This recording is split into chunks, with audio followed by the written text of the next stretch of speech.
আজকে তোমাদের সাথে রবিবারের একটা চিকেনের রেসিপি শেয়ার করব। অনেক সময় কিন্তু আমার অনেক ধরনের রেসিপি ট্রাই করে থাকি, মানে চিকেনের কথাই বলছি, কিন্তু দেখবে মাঝে মাঝেই কিন্তু এরকম একটা মানে একটু পাতলা ঝোলওয়ালা আলু দিয়ে চিকেন আমাদের মাঝে মাঝেই খেতে ইচ্ছে করে। তো সেরকম একটা রেসিপি নিয়ে চলে এসেছি। তো প্রথমেই যেটা করলাম, দারচিনি, লবঙ্গ, এলাচ আর গোলমরিচ একটু থেঁতো করে নিয়েছি। আর এদিকে দেখো সর্ষের তেলে বানাবো, যার জন্য প্রথমেই দেখো আলুটাকে একটু ভেজে নিয়েছি। অনেকে আলু পছন্দ করে না, কিন্তু মাংসের ঝোলে আলুটা কিন্তু ভালো লাগে বেশ। তো আলুটাও কিন্তু নুন, হলুদ, লঙ্কা গুঁড়ো দিয়ে ভেজে নিয়েছি।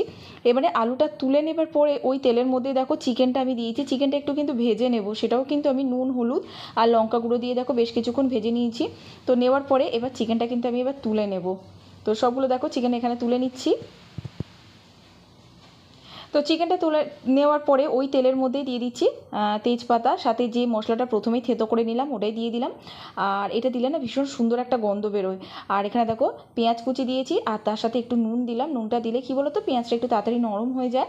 তো পেঁয়াজটা নরম হয়ে গেছে দেখতেই পাচ্ছ। এর মধ্যে এবার দিয়েছি টমেটো, আদা রসুন আর কাঁচা লঙ্কার পেস্ট। আমি এর মধ্যে কিন্তু কোনো রকম মানে ঝাল যে শুকনো লঙ্কা সেটা ইউজ করব না, পুরোটাই কাঁচা লঙ্কার ফ্লেভার যাবে, তো সেটাই দিয়েছি।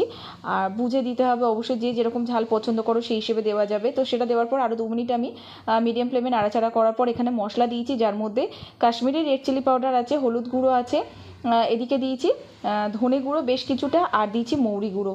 আর কিন্তু কিছু দিইনি, জিরে গুঁড়ো যাবে না। তো মশলাটা আরও 2 মিনিট আমি নাড়াচাড়া করে নেবার পরে দেখো ওই যে ভেজে রাখা চিকেন আর আলুটা কিন্তু দিয়ে দিলাম। এবারে কিন্তু কষিয়ে নেবার পালা। অবশ্যই হালকা হালকা করে জল দিতে হবে, আর এইভাবে কিন্তু চিকেনটা কষাতে হবে। চিকেনের কালার কিন্তু অটোমেটিক্যালি চেঞ্জ হয়ে যাবে, সেটা তোমরা দেখতেই পাচ্ছ। তো বেশ কিছুক্ষণ কষিয়ে নেবার পর কিন্তু আমি এখানে গরম জল অ্যাড করে দিলাম। এটা দেওয়ার পরে কিন্তু আমি একবার মিশিয়ে নেব ভালো করে। তো চিকেনটা ভালো করে মিশিয়ে নিচ্ছি। নেবার পরে এর মধ্যে আমি দিয়ে দেবো কারি পাতা। কারি পাতার ফ্লেভার অনেকের পছন্দ হয় না, যদি না ভালো লাগে স্কিপ করতেই পারো। তো আমার ভালো লাগে সেই জন্যই দিলাম। আর সাথে দিয়েছি একটু নুন। নুনটা একটু কম লাগছিল, তো যাই হোক সেটা দেওয়ার পরে কিন্তু আরও একবার আমি মিশিয়ে নেব। নেবার পরে কিছুই না, জাস্ট ঢাকা চাপা দিয়ে রেখে দিয়ে লো টু মিডিয়াম ফ্লেমে রাখা যেতে পারে, কারণ চিকেনটাও সেদ্ধ হবে, সাথে আলুটাও সেদ্ধ হবে। তো বেশ কিছুক্ষণ এইভাবে লো টু মিডিয়াম ফ্লেমে ঢাকা চাপা ছিল।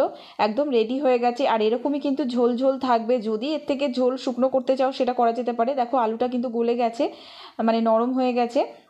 তো এর মধ্যে আমি দিয়ে দেবো একটু গরম মশলা গুঁড়ো। গরম মশলা গুঁড়োটা দেওয়ার পরে একবার মিশিয়ে নিয়ে আমি কিন্তু ঢাকা দিয়ে একটু হাই ফ্লেমে 1 মিনিট মতো ফোটালেই কিন্তু রান্নাটা একেবারেই রেডি। রেসিপিটা যদি ভালো লেগে থাকে অবশ্যই একবার ট্রাই করো, আর কেমন লাগলো সেটা কিন্তু জানাতে ভুলো না। তো চলো, আবারও দেখা হবে নতুন কোনো ভিডিওর সাথে। তো ততক্ষণের জন্য ভালো থেকো, সুস্থ থেকো, টাটা।